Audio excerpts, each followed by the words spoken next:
প্রথমেই প্রথম আলোর বার্তার পর্দায় সবাইকে জানাই শুভেচ্ছা, অভিনন্দন এবং ভালোবাসা। সমস্ত দর্শকদের আজ আপনাদের একটা নতুন জায়গায় নিয়ে যাব, যেখানে কোনো রাজনীতির কচকচানি থাকবে না, কোনো তর্ক বিতর্ক থাকবে না। হ্যাঁ, ঠিক ধরেছে, সেই সুন্দরবন নিজে শুধু সুন্দর নয়, সে একজন সুন্দরীও বটে। সেই দৃশ্য প্রথমেই দেখাবো আপনাদের প্রথম আলোর বার্তার পর্দায়। দেখতে থাকুন, আর দেখতে হলে থাকতে হবে প্রথম আলোর বার্তার পর্দায়। আমি অমল চ্যাটার্জি আপনাদের নিয়ে যাচ্ছি সেই সুন্দরবনে। কেন সুন্দরবন সুন্দরী হয়েছে আজ, সেই গল্প আপনাদের বলবো।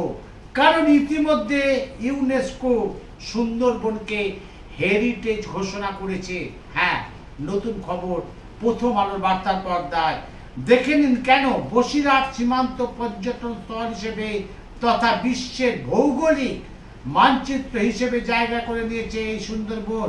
উত্তর ও দক্ষিণ 24 পরগনা 21টা ব্লক, যার মধ্যে বসিরহাট মহকুমা 10টি ব্লক রয়েছে, যার মধ্যে প্রত্যক্ষভাবে যুক্ত সুন্দরবনের প্রবেশদ্বারে রয়েছে হাসনাবাদ, হিঙ্গলগঞ্জ, সন্দেশখালী 1 ও 2 নম্বর ব্লক, মিনাখা ও হাওড়ার মতন ব্লক। বসিরহাট জুড়ে প্রায় 35 লক্ষ মানুষের বাস, যা রাজ্যের সব থেকে একদম বড় মহকুমা বলে পরিচিত।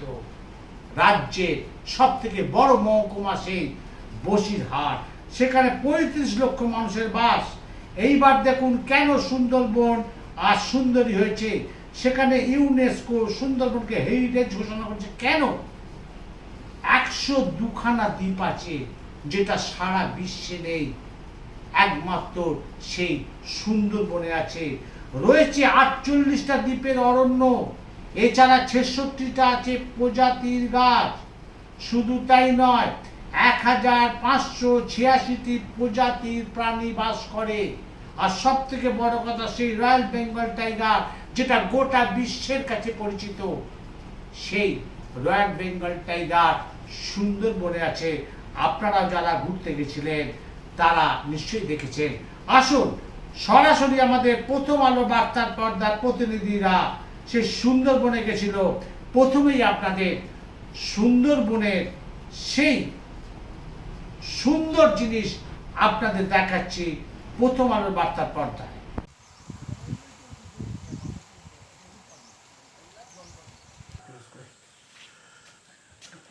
দাঁড়াও,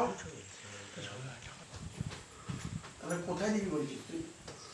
ওখানে দিলে ভালো হবে না, এখানে দিলে ভালো হবে। এখানে আবার দাঁড়িয়ে দাও। না, ই করে কথা বলছিস, তাই দেখ কি করছে। বাংলাদেশের জঙ্গলে ধরে ক্যামেরা চলে চলে চল, এর মধ্যে চল। এই হাসি, চল চল চল। এটা ভিডিও দেখি এত পুরো পুকুরের জল খায় পা চিনিস আমরা। হ্যাঁ, কুকুরটা ধরে ফেল দেওয়া রাস্তাটা।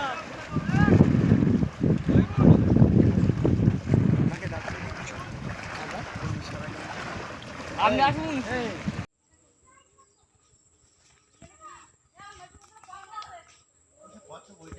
ভিতরে ঢুকে গেল।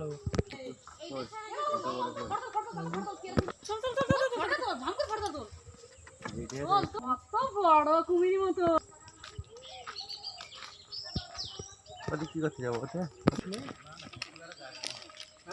এখানে থাকি। ও মামার হাত দিয়ে দে তো বাবা। দেখো দেখো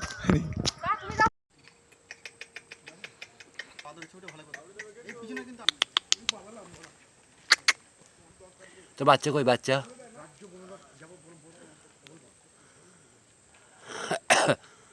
এই দিক টাকা ভালো করে ছবি দে।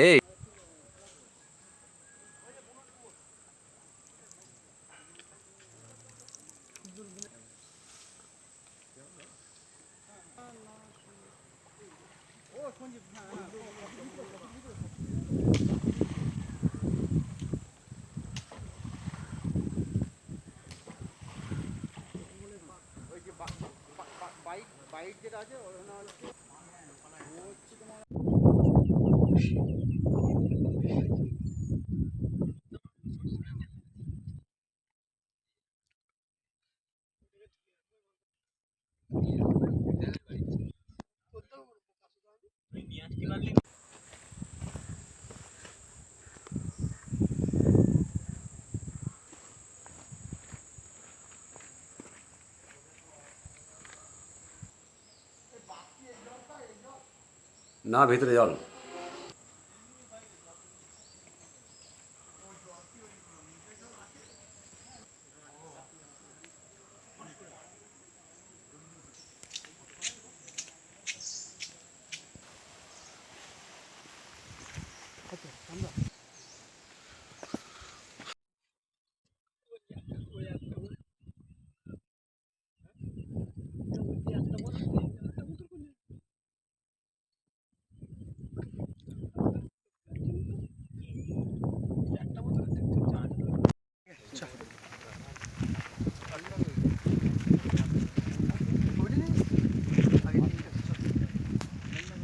হ্যাঁ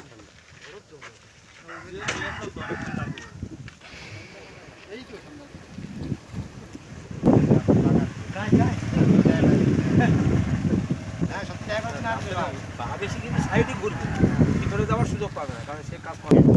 তোমার বাইকের মধ্যে ঢুকে গেছে। না না এত রিক্সা দাঁড়িয়ে ওটাই ভয় লাগে। জঙ্গলের সাইডে ফটো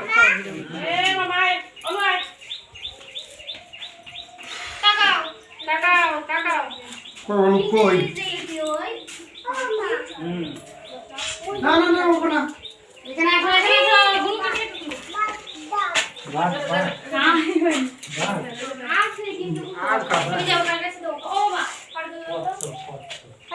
পিসি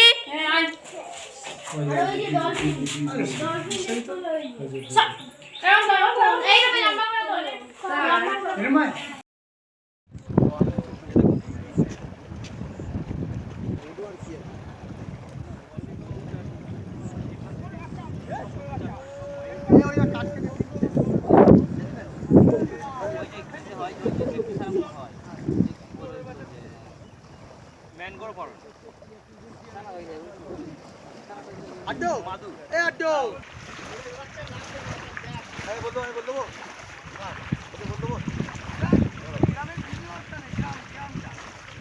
ওই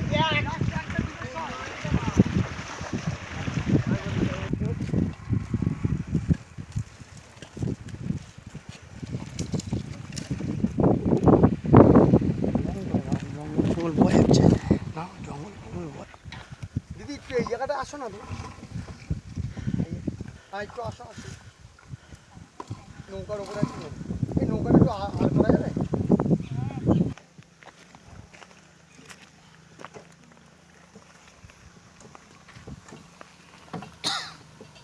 ব্যাস ব্যাস দিদি আসো তো, একটু আসো তো, এই মাথার দিকে আসো তো, এই না ঠান্ডা হ্যাঁ অডিও ঠিক আসছে আপনার? হ্যাঁ হ্যাঁ সমান নেবো সবার কোনো এক এক করে নিয়ে নি।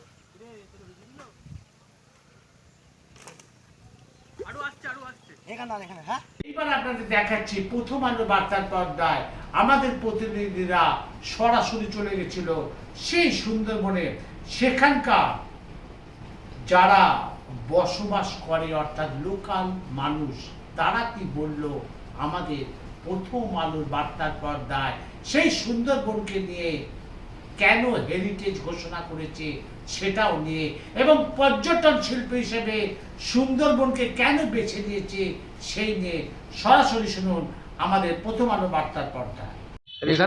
এখানে পর্যটন কেন্দ্র করতে গেলে আগে তো পর্যটন কেন্দ্র করতে গেলে রাস্তাঘাটের প্রয়োজন আছে বেশি করে, গুরুত্বপূর্ণ এইটা। এবার ম্যানগ্রোভ লাগিয়ে সুন্দরবনের যে পরিবেশকে সুন্দর করে তুলতে হবে। সরকার তো অনেক সুযোগ সুবিধা দিয়েছে, আরও যদি আমাদের সরকার মুখ্যমন্ত্রী যদি সুযোগ সুবিধা দেয় তাহলে আমাদের খুবই উপকৃত হবে। এখানে কর্মসংস্থান, মানুষ তো খাটাখাটির উপরে নির্ভর, এখন কর্মসংস্থান বলতে তেমন কিছু বড় শিল্প এখানে গড়ে উঠেনি, যেহেতু পর্যটন কেন্দ্র হলে মানুষ কিছু শ্রমিকরা যদি কাজকর্ম পায় সেটা সুবিধা হয় মানুষের, যাই কিছু রুটি রোজগারের আয়টা হবে। নদীর সাইডগুলোকে অন্তত ভালো করে সুন্দরী গাছ লাগানো এবং নদীর সাইডটাকে তাকে খুব সুরক্ষা রাখা যায়, কাজকর্ম করে ফিশিং করা যায়, সেগুলোর দিকে যদি লক্ষ্য রাখে সরকার, আমার তো মনে হয় ভালো হয় এগুলো আর নষ্ট যাতে নদীর বাঁধ আর না ভাঙে। আপনার নাম? আমার নাম গোপাল সর্দার। হেরিটেজ ঘোষণা করেছে সুন্দরবন নিয়ে, আপনি কি বলবেন? রাজ্য সরকারের, আমাদের রাজ্য সরকারের তো তুলনা নেই।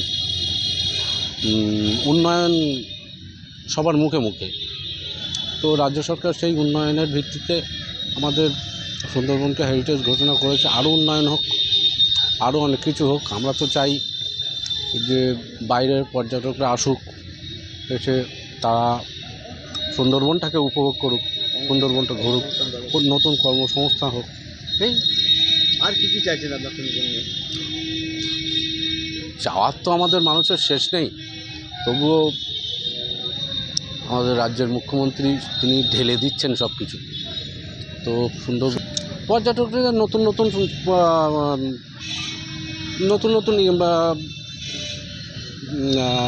নতুন মানে যেভাবে পর্যটক আসতে পারে এখানে, ভালোভাবে তারা ভালোভাবে থাকতে পারে, ঘুরতে পারে, সেরকম নতুন কিছু ব্যবস্থা করলেই হ্যাঁ নতুন কর্মসংস্থা হবে। অনেক ছোট ছোট ব্যবসাদাররা তারাও কিছু ব্যবসা করতে পারবে, নতুন আয়ের হবে।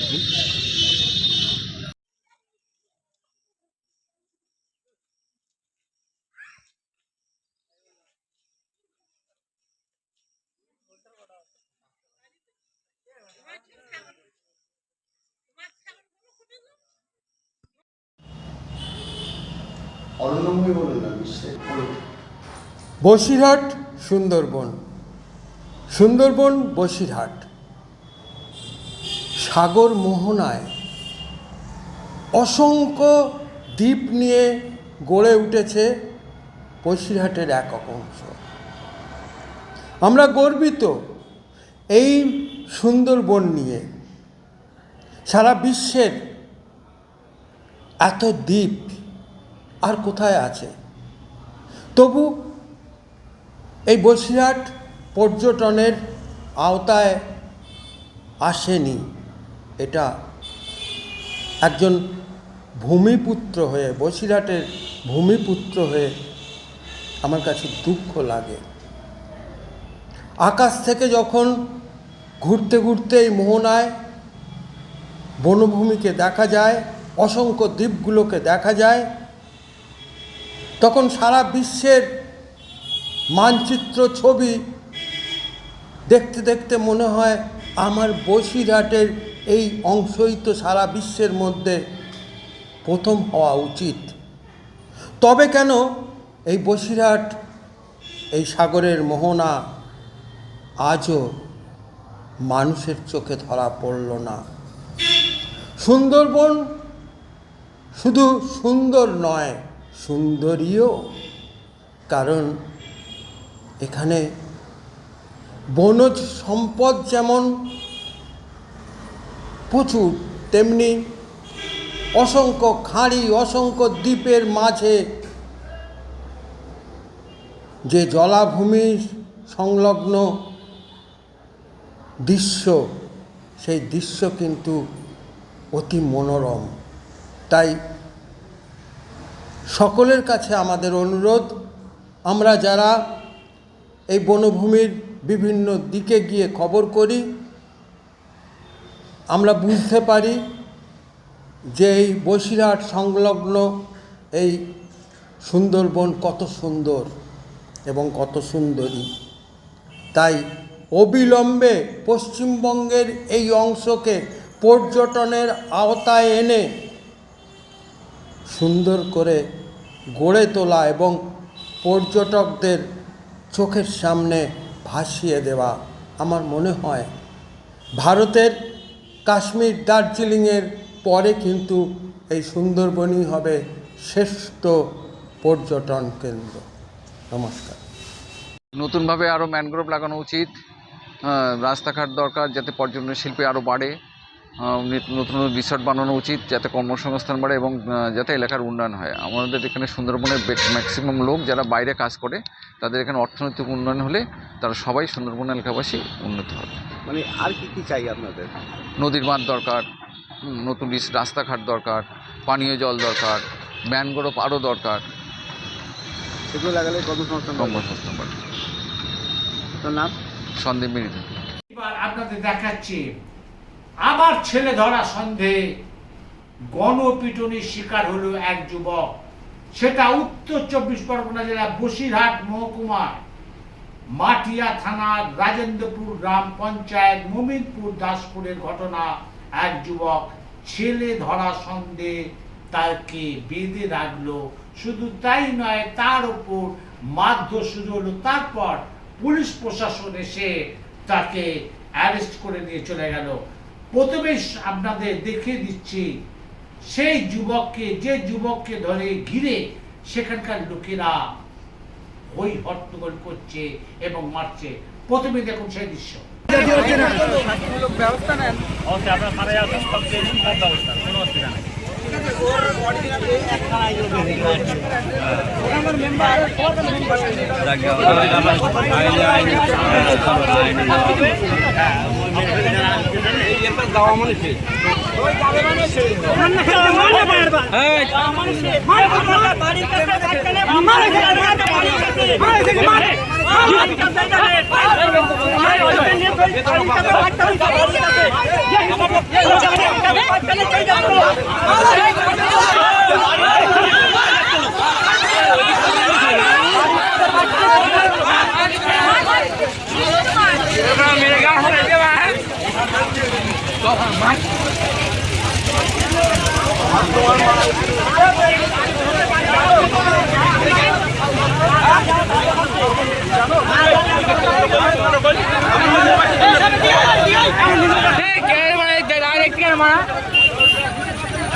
এবার মেরেছো, এবার বলবে, এবার স্বীকার করবে।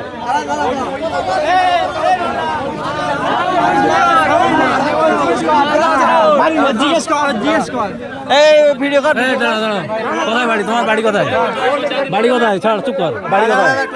বাড়ি কোথায়? বাড়ি কোথায়? চল দাদা, বাড়ি কোথায়? বাড়ি কোথায় তোমার? তোমার বাড়ি কোথায়?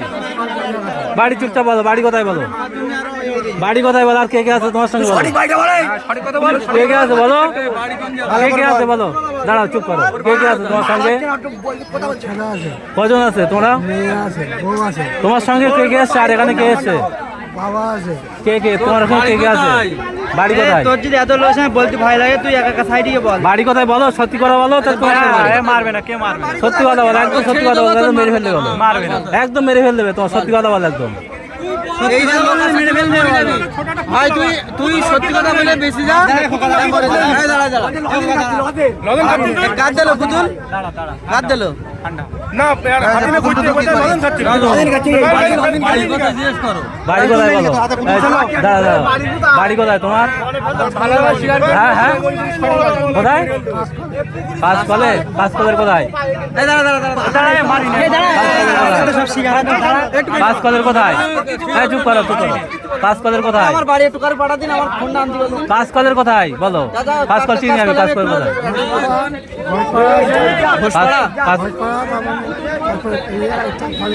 আমার বাড়ি করে পাঠা না, ফোন নাম দিই। কাজকলের ঘোষপাড়া। আর তো নেহাত বগে না। কি কাজ করো? কি কাজ? পাতা কাটা? মাঠে কাজ করে। এখন কি করতে এসছো? কি জন্য বেড়াতে এসছো? বেড়াতে ধরা পড়ে কোথায়? কি করতে গেলে ভিতরে?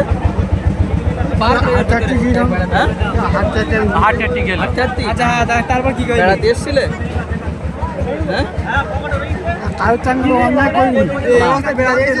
খবরে কি আছে? খবরে কি আছে? চেক করো। তো এই রক্ত কেন সব গেঞ্জি রক্ত কেন এগুলো সুন্দর রক্তগুলো কি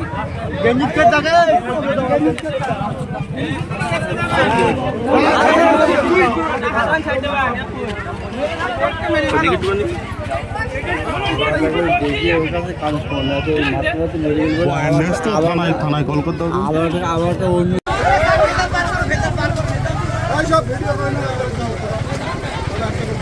পুলিশ থাকাকালীন মারলে কিন্তু আপনারাই ফাঁসবেন, আমরা তাদের ব্যবস্থা নিব।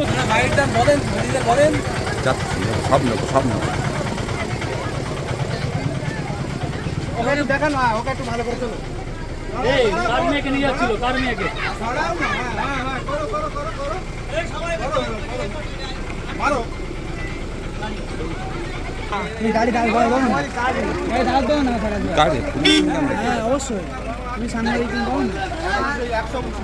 পুলিশের সামনে তোমরা মারতে পারেন না আপনারা।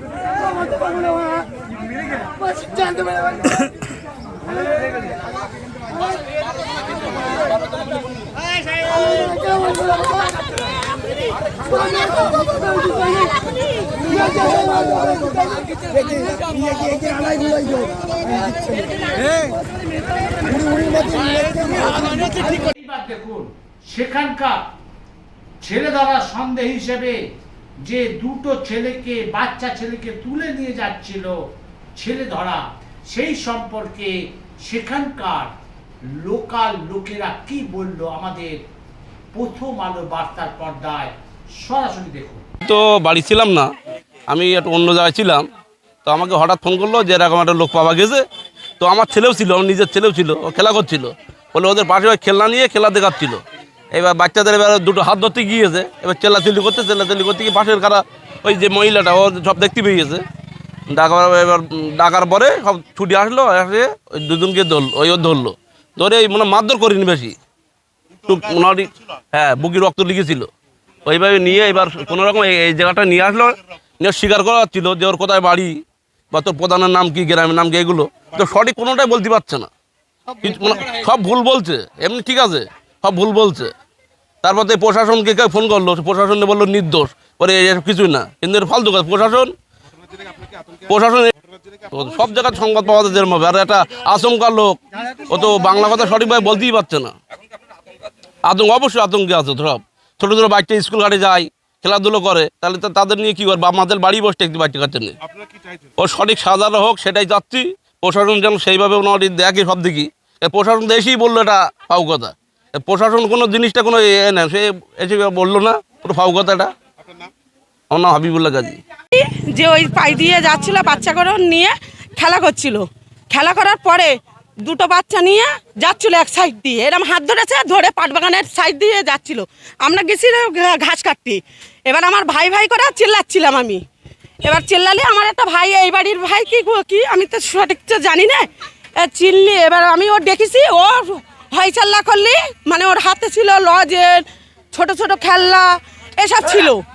থাকার পরে এইগুলো নিয়ে মানে বাচ্চা নিয়ে হাঁটছিল, ছোট ছোট বাচ্চা, সে মানে আমার ভাইয়ের মতন এখানে আছে সেই ভাইটা, ওর মতন ভাই। এবার নিয়ে চলে যাচ্ছিল, আমার তো হাত পাকাচ্ছে, যদি ওর কাছে কিছু থাকে। আমি তখন চিল্লাচিল্লি করেছি দড়িয়ে, আমি বাচ্চার দিকেও যাইনি, আমি দড়িয়ে চিল্লে দেখে মানুষ, হ্যাঁ বাচ্চা নিয়ে যাচ্ছিলো একদম সরাসরি ওই কবর খোলার ওই জায়গায় বাচ্চা নিয়ে যাচ্ছিলো। এবার আমার ভাইগুলো আসলে মানে দুটো বাচ্চা, ওখানে তো প্রচুর বাচ্চা ছিল, দুটো বাচ্চা মানে প্রচুর বাচ্চা, এসব তো দৌড়কে বাড়িয়ে এসে, আর ছোট ছোট বাচ্চাগুলো ওখানে থেকে গেছে, আর ওইগুলো ওখানে খেলার জিনিস। এবার খেলা করছিল, আমি দৌড়কে এসে আমি ভাইদের ডেকেছি, ভাইরা এসে সঙ্গে সঙ্গে মানে ও ধরেছে। তাই 1 ঘন্টা 2 ঘন্টা হয়ে গেছে, কিছুই বলছে না। তা বাচ্চাগুলো নিয়ে মানে এক সাইড দিয়ে দৌড়াচ্ছিল, আর আমি দৌড় গিয়েছি, আমার তো বেশি দূর না। এবার সেই বেটা ছেলেরা সঙ্গে সঙ্গে গিয়ে ও ধরেছে। হ্যাঁ বাচ্চাগুলো পেয়েছি, কিন্তু এরপরে তো বাচ্চা পাওয়া যেত না, না যদি না দেখতে পাতাম। এই আবার আল্লাহর ইচ্ছা বাচ্চাগুলো আমি পেয়ে গেছি। যদি কারোর মা হারা, কারোর বাপ হারা, এরম তো হচ্ছে, তাই এই পুলিশগুলো এই যা করেছে, অপরাধ করেছে, ওই পুলিশই ধরে প্রথম চালাতে হবে। হ্যাঁ, অপরাধ কেন করেছে আমি বলছি, সেই বিধানটাও বলছি। বাচ্চাটা যখন নিয়ে যাচ্ছিল, ও যখন বাচ্চা পাওয়া যেত না, পুলিশ কি বলতো, ও ভাই আজকে এসো না, ও ভাই কালকে এসো, এরম বলতো। আমিও আইনে চলে এসেছি, এইটাই বলতো যে আজকে এসো না, কালকে পাওয়া যাক, সাজা হোক, আর পুরো ডিটেল পাওয়া যাক, কেউ পাগল কি। আমি চাচ্ছি ওর ডিটেলটাই খুঁজুক। আমার নাম তুই না পারবিন। এবার আসছি একটা নতুন খবর নিয়ে। যারা রেলে চাকরি করেন, অর্থাৎ ড্রাইভারদের কিন্তু সেই এতদিন ভালো একটা বিশ্রাম ঘর ছিল না কোনো এসি, কারণ ওরা রাত্রি জেগে তারা কিন্তু ট্রেন চালাচ্ছিল। অনেকে সেই কোনো একটি জায়গায় রেলের তরফে সেখানে বিশ্রাম নেয় এবং ঘুমোয়, অথচ কিন্তু সেই ঘুম কিন্তু তাদের ভালো হয় না। কারণ রেল এবারে একদম সজাগ দৃষ্টিতে সেই রেলের ড্রাইভারদের দিকে তাকিয়েছে। এই সরাসরি একদম নতুনভাবে বিশ্রাম কক্ষ তৈরি হয়েছে। হ্যাঁ, রেলের ড্রাইভারদের জন্য বিশ্রাম কক্ষ তৈরি হয়েছে। সেখানে আছে জিম এবং লাইব্রেরি, নতুনভাবে সেখানে হয়েছে। আসুন আমাদের প্রথম আলো বার্তার পর্দায় আগে দেখে নিন যে কিভাবে রেলের টেকনোলজি কিভাবে উন্নত হয়েছে। শুধু তাই নয়, কোনো ড্রাইভার যদি মদ্যপান করে ট্রেন চালায়, সঙ্গে সঙ্গে সেখানে কিন্তু বোঝা যাবে যে সে ড্রাইভার মদ্যপান করে ট্রেন চালাচ্ছে, তাকে সঙ্গে সঙ্গে সাসপেন্ড করা হবে। দেখুন আমাদের প্রথম আলো বার্তার পর্দায় প্রথমে সেই দৃশ্য।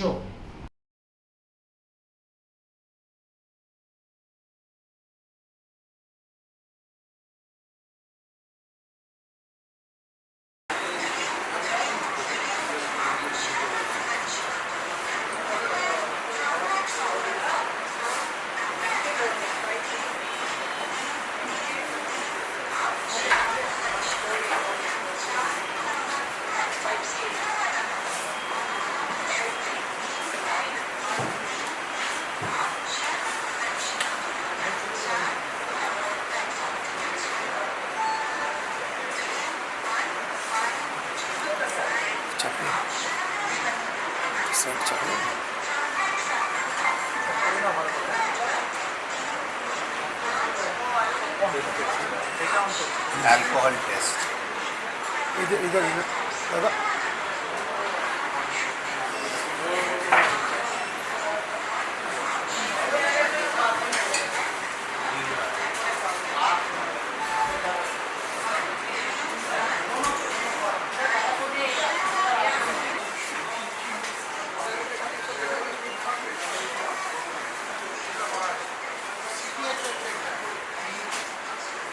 এইবার দেখুন রেলের আধিকারিক মিস্টার কৌশিক মিত্রর সাথে যিনি আরো উচ্চ পদস্থ আধিকারিক আমাদের প্রথম আলোর বার্তার পর্দায় সেই রেলের ড্রাইভারদের সম্পর্কে কি বললেন, তাদের যে বিশ্রামের দরকার, কারণ সারা রাত তারা গাড়ি চালায়, সারা রাত গাড়ি চালিয়ে যখন অন্য স্টেশনে গন্তব্যস্থলে যায় সেখানে তারা বিশ্রাম পায় না।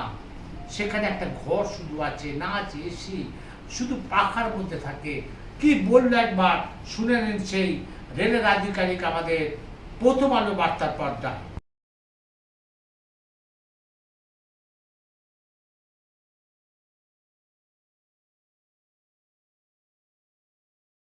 सियालदा डिवीजन में हमारे पास सियालदा स्टेशन पे ये क्रू बुकिंग लॉबी है। यहाँ पे हमारे करीब सियालदा स्टेशन पे 600 लोको पायलट्स, असिस्टेंट लोको पायलट्स और करीब 450 ट्रेन मैनेजर्स, इनका हेडक्वार्टर सियालदा है।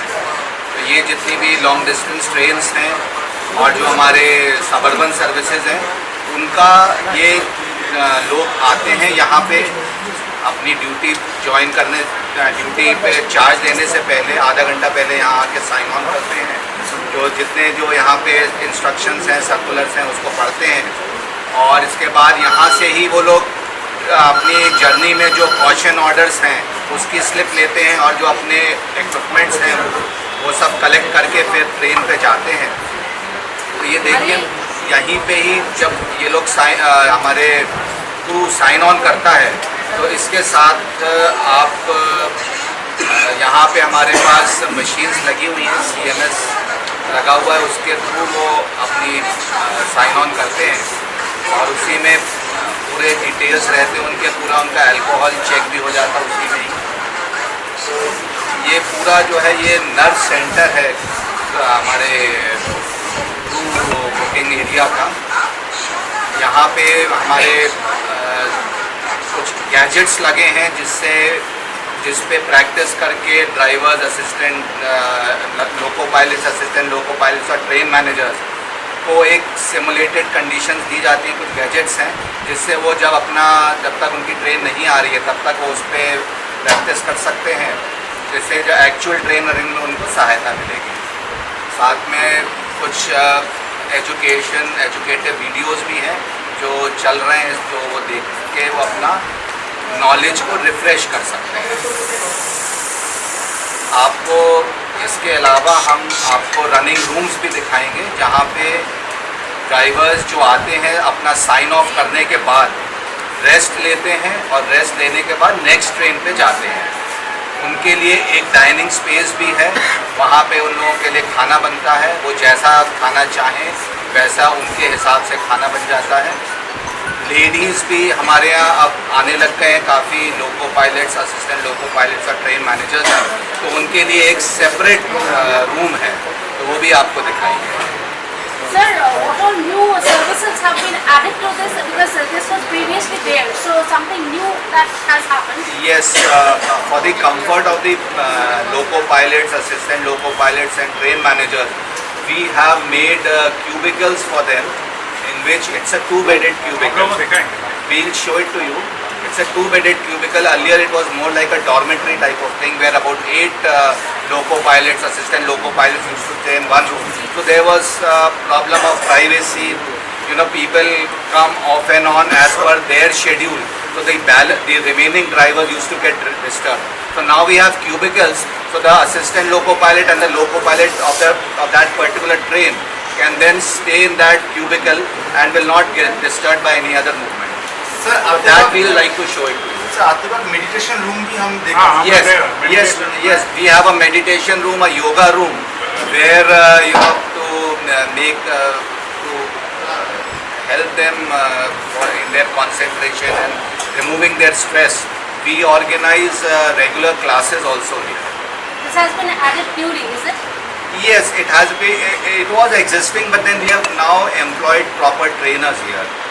So they come and teach at a particular time.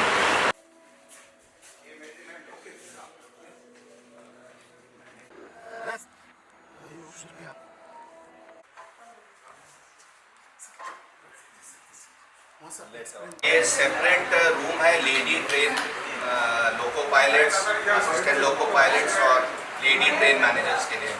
हम लोग का अभी यहाँ पे शियालदा हेडक्वार्टर पे अराउंड 65 लोको पायलट्स और ट्रेन मैनेजर्स हैं, तो उनके लिए ये हम लोगों ने सुविधा एक्सक्लूसिवली क्रिएट करी है।